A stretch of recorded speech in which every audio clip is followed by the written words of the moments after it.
basicamente, fazer destaques com base em duas coisas que me parecem importantes, no seguinte sentido.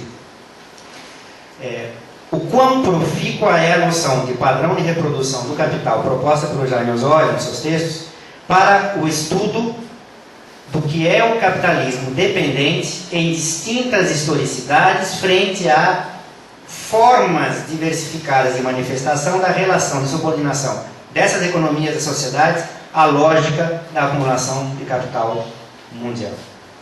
E eu vou fazer isso basicamente em dois conjuntos de coisas. O primeiro deles, tentar relacionar um pouco a noção de padrão de reprodução do capital e a nova fase da dependência.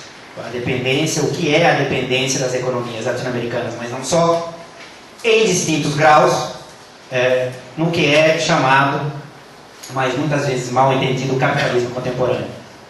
Essa é uma primeira coisa. E uma segunda coisa, tentar, a partir daí, desdobrar uma discussão que já estava sinalizada no Marini, a discussão de alguns dos textos que estão no livro do Jaime, mas também em outros seus livros, nos permite discutir, que é a noção de subimperialismo.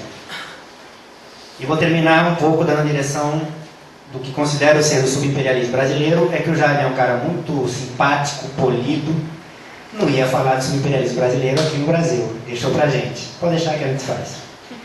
E já dou a deixa, não é casualidade, isso também não é casualidade, que eu deixei o Matias para falar por último. Vou levantar a bola do imperialismo e aí você mata no peito. Então, apesar de gremista, ele mata no peito. Há controvérsia. De que ele é gremista? Acho que ele mata no peito. Ah,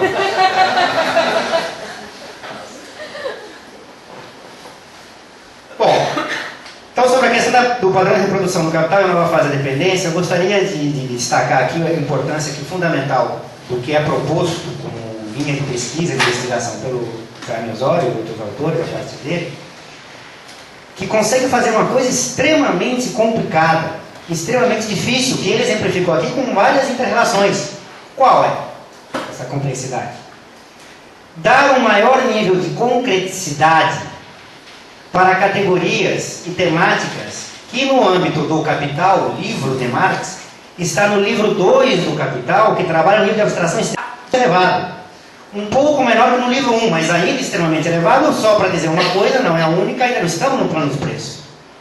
Mas a temática desenvolvida por Marx no livro 2 nos permite entender como o capital é dinâmico, flexível, se adapta, põe, repõe, superpõe, deixa de lado, põe de novo, mercados, instâncias, setores produtivos, regiões, etc, etc, etc. Só que o Marx faz isso no livro 2, um nível de abstração muito elevado, que são basicamente 3 seções: a primeira dos ciclos do capital, a segunda da rotação do capital e a terceira, mal chamada, conhecida como esquemas de reprodução do capital. O que a noção de padrão de reprodução do capital na economia dependente consegue é justamente dar maior nível de concreticidade para essas coisas. Eu pretendo aqui sinalizar alguns exemplos. O Jaime já fez isso muito melhor do que eu na sua intervenção. Mas eu gostaria de deixar claro isso, ou seja, para quem dá aula do livro 2 do Capital, essa noção de padrão de reprodução do capital é muito boa, não só para citar como exemplo em sala de aula, mas para mostrar que nível de abstração, por mais elevado que seja, não significa irrealidade, que não está presente na realidade. Não, as abstrações são reais, pelo menos em Marx.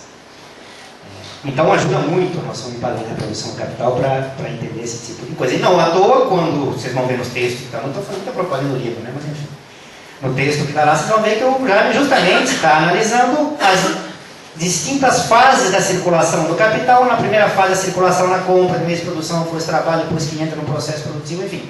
Como o capital, para existir enquanto um valor que se valoriza constantemente, pelo menos no que depender dele, é obrigado ele, conteúdo, a assumir distintas formas, uma após a outra, e o que ele pode ou não pode fazer naquele momento é dado por aquela forma.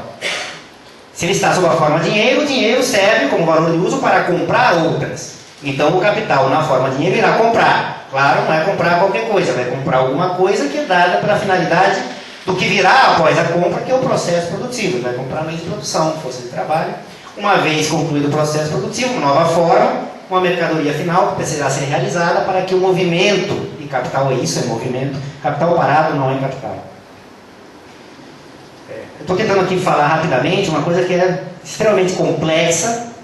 É uma aula que o Marx dá de dialética na seção 1 do livro 2, forma, conteúdo, e a noção de padrão de reprodução do capital, proposta pelo James Euler, nos permite perceber a concreticidade que está por trás daquele nível de abstração extremamente elevado, ainda que não tanto como o livro. Então, isso me parece, isso por si só já justifica, mais do que justifica, e não é a única razão, a gente, no mínimo, prestar atenção a essa proposição e, eu vou um pouco além, trabalhar com ela quando se trata de estudar as nossas formações sociais em distintas historicidades, respeitando as historicidades.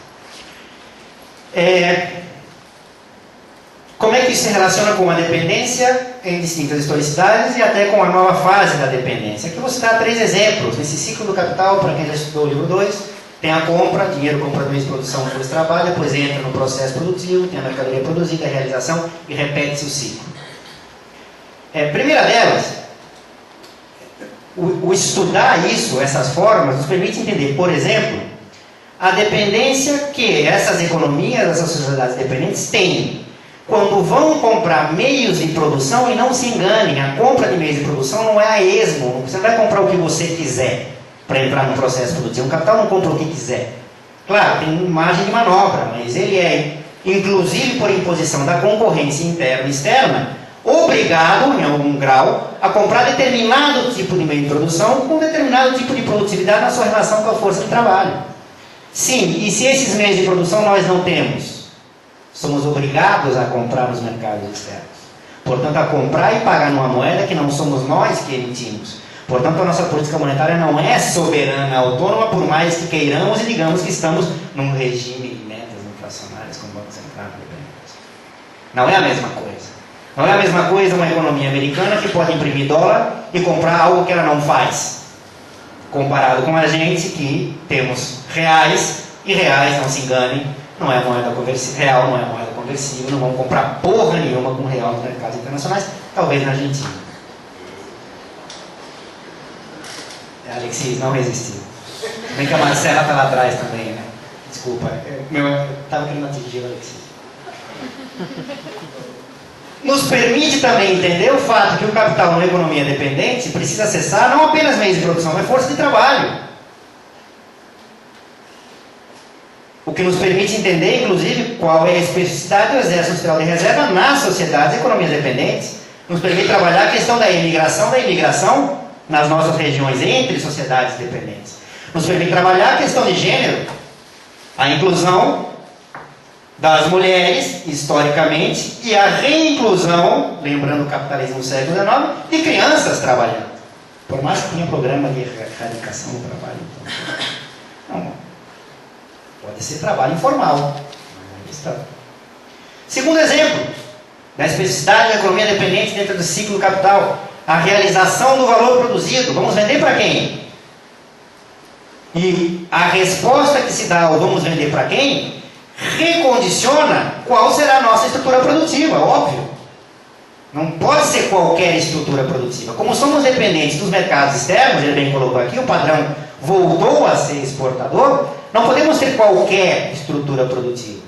E toda a temática muito comum, principalmente nas economias industrializadas, no momento, da desindustrialização, da reprimarização das exportações, etc, etc, etc. Da dependência do preço de commodities, dos mercados internacionais, especulativos, etc, etc. Vejam o nível de concreticidade que a noção de padrão de produção de capital nos permite discutir. Terceiro e último exemplo, o próprio processo produtivo. Não se enganem, não é só circulação na compra e na venda. O processo de produção. A especificidade das economias sociais dependentes do processo produtivo. Superexploração da força de trabalho como uma característica estrutural dessas economias para aumentar a taxa de mais-valia e, em que pese o fato de que uma produção de mais valor dada aqui, mas é apropriada nas economias centrais, isso permite dar alguma dinâmica para o capitalismo dependente em função da superexploração da força de trabalho. Mas não só isso. A estrutura produtiva adequada à valorização sinalizada pelo padrão exportador, por exemplo. E, de novo, a desindustrialização, a reprimarização das exportações no processo produtivo, condicionando o processo produtivo. Não é uma casualidade histórica, né, estar discutindo desindustrialização. Bom, o Carlos já começou a olhar feio para mim. Uma segunda coisa que nos permite, é uma coisa minha, mas que me ajuda no meu trabalho, a noção de padrão de reprodução do capital, é o papel do capital fictício. Vou ter tempo aqui de explicar isso, numa economia independente. Porque se coloca a pergunta, bom, como é que se financia o capital numa economia independente? Também é subordinado a uma lógica de valorização fictícia. Como é que se dá a realização do valor produzido num sistema onde se amplia, estou falando aqui do Brasil, mas de outras economias também, o papel do crédito? O papel do crédito nada mais é do que você prometer que aquilo de fato, na totalidade, vai ser vendido. Será? Não sei. Pode ser que não. Mas aí você já produziu de novo. E aí quando vem a crise, já é uma crise dobrada ou potencializada. Bom, vou pautar a fala do Matias. Segunda coisa que eu gostaria de chamar a atenção aqui, o subimperialismo brasileiro. Duas coisas. Primeiro, importante. E notem, isso subordinado à noção de padrão de reprodução do capital. É as respostas que a gente encontra para todas as perguntas que essa noção de padrão de reprodução do capital permite, que nos leva, em determinadas economias, a tratar a questão do subimperialismo, já posta lá pelo Marini, mas que volta e está pululando aí na nossa realidade concreta. Primeira coisa importante é o seguinte, cuidado. Na própria categoria, o que significa subimperialismo? Mais fácil dizer o que não significa. Porque muitas pessoas entendem o que de fato não é aquilo. Primeiro, subimperialismo não é menor imperialismo. Não. Subimperialismo não quer dizer, não significa um total grau de autonomia decisória da tal economia, sociedade subimperialista. Porra nenhuma. Continuamos dependentes. É uma questão de grau. A gente pode replicar para baixo, lateralmente, verticalmente, aqui não importa a geometria da coisa, ou repassar um pouco dos mecanismos de transferência de valor que sofremos frente aos centros imperialistas para outros mais fracos do ponto de vista, para usar a noção primeira do Marini, mas não é a única, para trabalhar sobre o imperialismo, diferentes patamares da composição orgânica do capital médio, ou seja, da produtividade média. Porque temos uma produtividade na concorrência intra e entre setores, nós, Brasil, por exemplo, maior que outras economias, que a gente pode se apropriar na nossa relação comercial com eles, de um valor a mais do que nós mesmos produzimos. Sim, e quem produziu? Eles. Certamente. Subimperialismo brasileiro. Subimperialismo tampouco significa que o capital atuante na economia, sociedade subimperialista, seja nacional ou não me entendam mal. Não é que nós brasileiros somos filhos da puta porque o capital brasileiro está explorando os irmãos na América do Sul, a Bolívia e o Paraguai. Não se engane. Ah não, mas o Ike Batista, sim, ele tem um passaporte brasileiro. Capital nacional. Ah não, mas a Petrobras está nesses lugares. É brasileira? Vamos discutir isso. Ou seja, é capital a partir da economia da sociedade brasileira, sem necessariamente ser brasileiro, que assim opera, assim atua. Esse é o ponto. Porque pensar o contrário é deixar de ser marxista. É ter uma teoria da dependência weberiana, onde a categoria de análise principal é o Estado-nação. Notem, não que o Estado-nação não seja importante, mas não é a partir dele que se define o capital. É o contrário, pelo menos para o marxista. Acho que ainda sou. Bom, calma, recadinho final, calma. Estou faltando o Matias. 3 coisinhas finais. Subimperialismo brasileiro, como é que se manifesta? 1. Na nossa pseudo-integração regional e comércio exterior. Por quê? O que nós replicamos para as outras economias do nosso continente? A mesma lógica de inserção no comércio exterior em função da estrutura produtiva. O que nós fazemos? Assim como nós importamos os centros imperialistas produtos, para usar uma linguagem talvez vocês entendam melhor, de maior densidade tecnológica e exportamos para eles produtos de menor densidade tecnológica, basicamente commodities e produtos baseados em recursos naturais. Quando se trata da nossa relação comercial com os vizinhos, nós fazemos o contrário.